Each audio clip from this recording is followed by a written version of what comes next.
O tema da vez vai muito nessa linha aqui, mano, pelo seguinte: será que o fim da isenção para os carros em relação ao PCD vai rolar ou não vai rolar? Pelo visto, pessoal, as mudanças da reforma tributária podem fazer, meu caro PP, com que 95% das pessoas com deficiência percam o sonho do carro próprio. Vamos entender exatamente essa história com o próprio presidente da Associação Nacional de Apoio às Pessoas com Deficiência, o Abraão Dib, que está aqui com a gente ao vivaço no Morning Show. Tudo bem, Abraão? Como é que você está? Obrigado pela presença. Dá um panorama aqui para a gente realmente nos situarmos aqui. Qual é o efeito que está posto e que mudança específica é essa? Bom dia.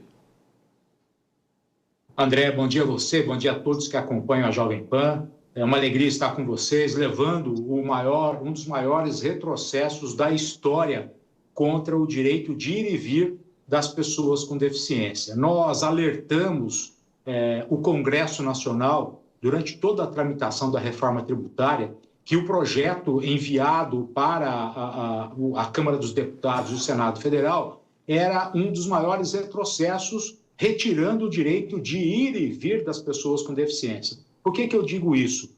O governo, os governantes não investem em transporte público com acessibilidade para a pessoa com deficiência.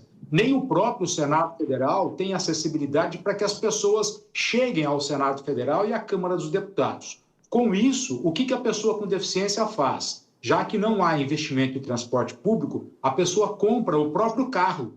Ela paga um próprio carro para ela poder ir ao trabalho, ir à educação, ir à saúde. E o governo, em contrapartida, concedia a isenção de alguns impostos, como o IPI e ICMS na aquisição de veículo 0 quilômetro e o IPVA para veículo também seminovo.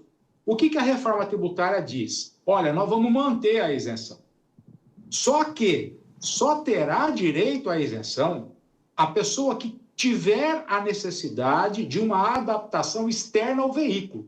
O que isso significa? Aquele carro que sai da concessionária com câmbio automático e a direção hidráulica elétrica, ele não vai dar direito à isenção. A pessoa tem que ter uma adaptação externa, tem que ter um pomo no volante, tem que trocar o pedal, tem que trazer o acelerador e freio para o volante, tem que mexer no carro para poder ter direito à isenção. O que isso significa? Uma discriminação entre as próprias pessoas com deficiência. O amputado, por exemplo, de perna esquerda, vou citar um exemplo para vocês. O amputado de perna esquerda compra um carro, sai da concessionária dirigindo um carro que saiu da concessionária, com câmbio automático e direção hidráulica e elétrica. Este vai perder o direito à isenção, porque ele não tem adaptação externa no veículo. Já o amputado de perna direita, que vai ter que comprar um carro e vai ter que alterar o acelerador e o freio e trazer para o volante, ele vai ter direito à isenção. Então, o governo criou uma discriminação que vai retirar o direito de mais de 95% das pessoas com deficiência de ter esse direito de isenção, que é uma contrapartida. O governo não está dando nada. O governo não investe e, por isso, oferecia esses benefícios dessa isenção, mas agora está cortando, mesmo que com os alertas que nós fizemos no Congresso Nacional.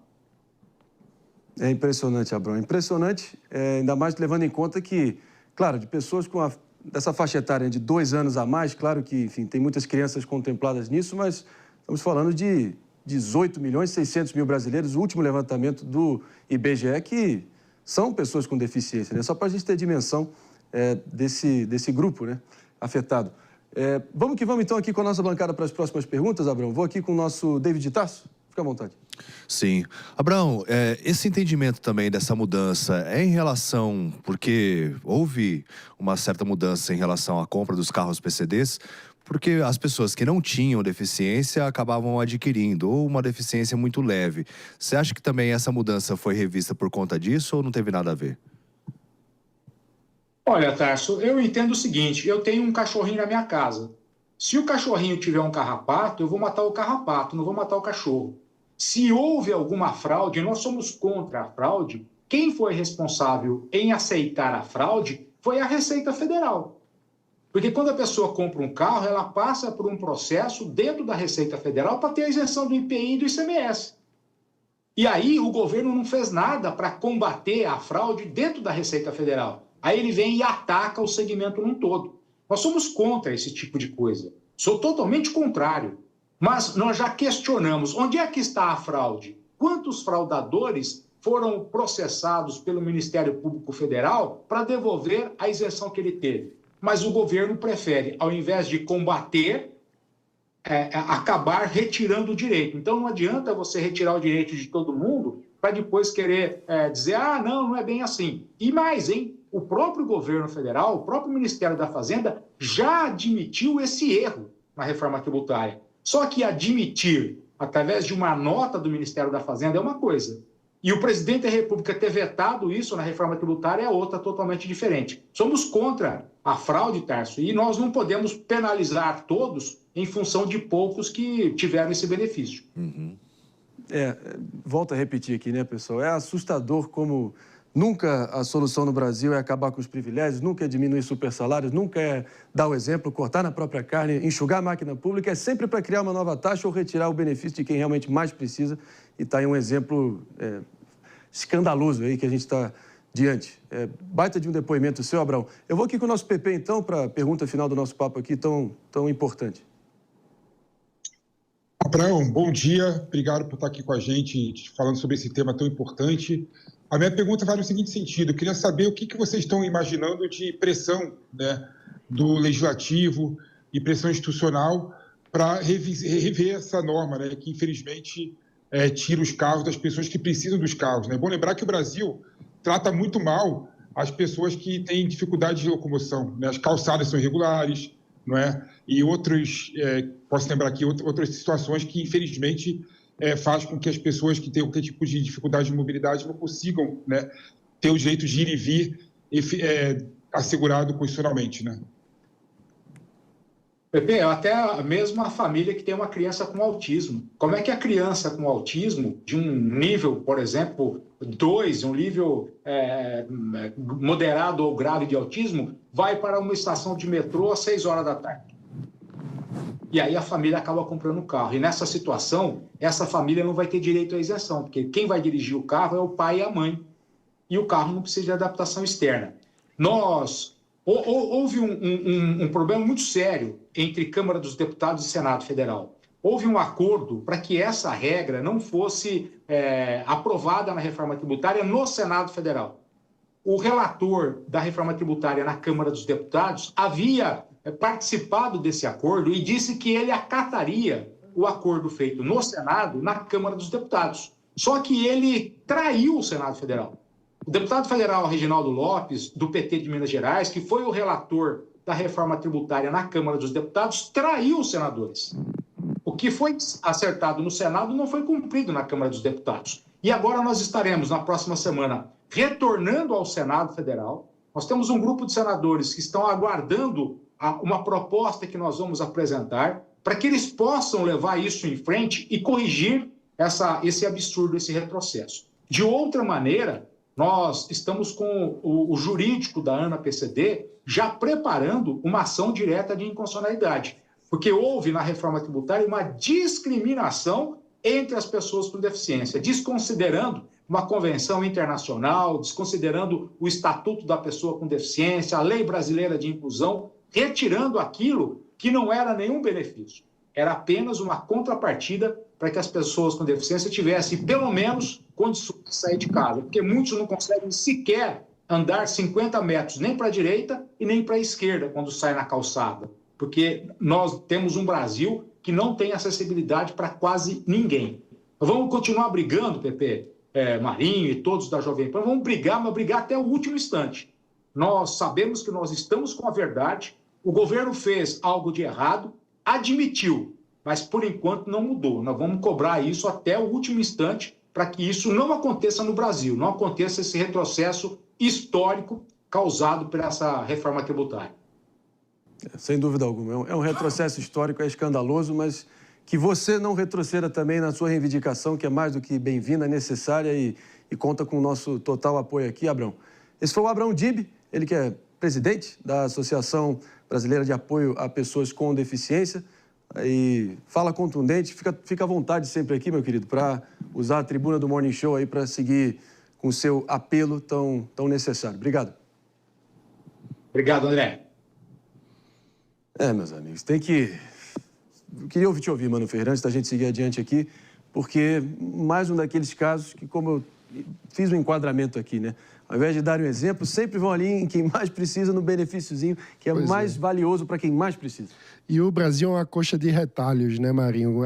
Antes de mais nada, eu acho que é importante situar que a causa é mais do que legítima, né? Eu mesmo tenho um primo que é cadeirante e sei como são as dificuldades de locomoção. O Brasil não é um país adaptado ou acessível para que as pessoas consigam fazer o mais básico dos direitos humanos, que é ir e vir, né? É literalmente o direito a sair de casa e ir na igreja, o direito a sair de casa e ir no supermercado, muitas vezes é inviabilizado para pessoas com deficiência, e isso é um absurdo. Agora, a forma de resolver a questão, a meu ver, não é via tributação. É via política pública direta. E a gente coloca dentro do orçamento federal e faz uma destinação de recurso direta para as pessoas com deficiência, porque isso aumentaria a transparência e, inclusive, a capacidade de avaliação da qualidade, do desempenho da política pública. Ou seja, tributo, né? A reforma tributária não deve ser pensada para resolver todos os problemas do Brasil. A reforma tributária é um instrumento para lidar com a arrecadação de recursos. E aí, quanto mais simples for o sistema, melhor para todo mundo, porque a criação de uma colcha de retalhos que faz com que cada item tenha uma tributação diferenciada hoje no sistema atual é uma das causas da complexidade do sistema tributário que faz com que o nosso ambiente de negócios seja tão ruim. Então, em resumo, a causa é mais que legítima, precisamos de uma política pública para lidar com essa situação, mas não é por meio da tributação. Fala, muito bem-vindo aqui do nosso Mano Ferreira também. A gente precisa... Quer comentar jogo rápido aqui, Jess? Na verdade, eu quero. Eu discordo muito do Mano, porque eu acho que o problema aqui é que a gente precisa que a tributação também esteja ligada à resolução desses problemas. Porque, a gente não tem práticas do Congresso e também do governo federal implementando esses trabalhos executivos para a melhoria de vida dessas populações. Então, quando a gente lembra, lá quando o presidente Lula subiu a rampa do Planalto, ele subiu a rampa com o Ivan, que é um jovem influencer PCD, deficiente físico. Fico pensando, será que o Ivan precisa de um carro que tenha ali o pedal e a acessibilidade do lado direito? Porque se não for, ele também pede direito a este benefício que é necessário muitas vezes. E mais, eu acho que o mais grave dentro disso é criar uma disparidade entre as deficiências, avaliando, sem nenhum conhecimento médico ou específico, quase como se fosse um problema só de mobilidade, quando não é. O exemplo do presidente da associação é muito feliz. Um pai com uma criança com um grau mais elevado de autismo, que não consegue estar naquele ambiente, às vezes ou é desgastante estar no ambiente de um transporte público. Isso não deve ser avaliado? Isso é avaliado. E vale mencionar que, na minha perspectiva, essa medida é irrisória e ela vai cair também judicialmente. Por quê? O Dória tentou fazer isso aqui em São Paulo em relação ao IPVA. Isso foi barrado pela Justiça. Por quê? Porque, segundo tratados internacionais e segundo a nossa própria legislação, criar essa distinção entre deficiências não é possível. Então, assim, eu acho que está corretíssima a crítica ao Reginaldo Lopes. Eu acho que quando a gente tem uma bandeira de acessibilidade, a bandeira não pode ser só em época de eleição, não. A bandeira tem que estar na defesa de quem precisa, das pessoas com deficiência das mais variadas. Seja uma situação de hérnia de disco, seja uma situação de uma dor extrema, seja qualquer um desses casos não visíveis e não só para um caso de ter ali acessibilidade no próprio carro. Eu acho um absurdo e um retrocesso e eu estou aí 100% com a argumentação do presidente da associação. Inclusive, se quiserem se manifestar, né, já que foram citados, espaço está aberto aqui no Morning Show, né, Marinho? Sempre importante. Sempre importante a Tribuna Livre, que é o Morning Show, mas debate aí acalorado, necessário, e a pauta que seguirá dando o que falar. Essa é uma das certezas em meio a tantas incertezas.